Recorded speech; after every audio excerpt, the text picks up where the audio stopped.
A história do Porto do Iguaçu, em Tinguá. As origens na beira do rio.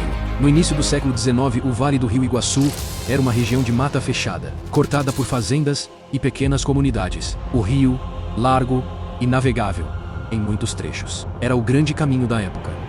Por ele desciam barcos carregados de café, lenha e carvão vegetal, vindos das encostas da Serra do Tinguá. A vida dependia do curso das águas. Foi nesse cenário que nasceu a ideia de consolidar um ponto fixo de embarque e desembarque: o Porto do Iguaçu. A fundação do porto, a partir de 1833, quando a Vila de Iguaçu foi oficialmente criada. O porto ganhou papel central. Ele foi instalado próximo ao local onde hoje está a Catedral de Santo Antônio de Jacutinga, servindo como ligação direta entre a produção agrícola local e a Baía de Guanabara. O porto não era apenas uma estrutura física. Ele representava a porta de entrada e saída de riquezas, gente e notícias. O auge das embarcações. Entree 1850 e 18U.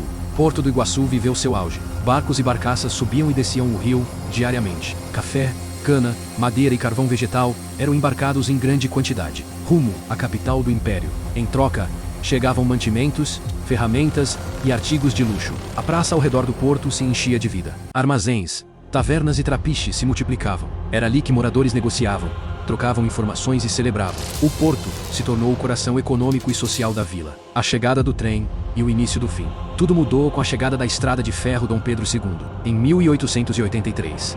O trem prometia rapidez, segurança e menor custo.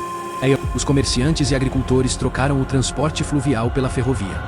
Que antes era uma praça barulhenta de rematores e mercadores, começou a silenciar. Os barcos rarearam. O poder que fora vital. Todos eles, o abandono e o esquecimento. No início do século XX, o Porto do Iguaçu já estava praticamente abandonado. Sua função havia sido absorvida pela ferrovia e, mais tarde, pelas estradas de rodagem. O espaço físico perdeu importância, mas a memória permaneceu viva entre os mais antigos. A cidade cresceu, modernizou-se e o porto virou apenas lembrança de um tempo em que o rio era a estrada principal. O porto, como memória e identidade. Hoje, o Porto do Iguaçu é lembrado como o marco fundador de Nova Iguaçu. Foi em torno dele que a vila nasceu e se desenvolveu. A praça do antigo porto e a igreja matriz de Santo Antônio de Jacutinga, substituída pela atual catedral, ainda guardam esse passado.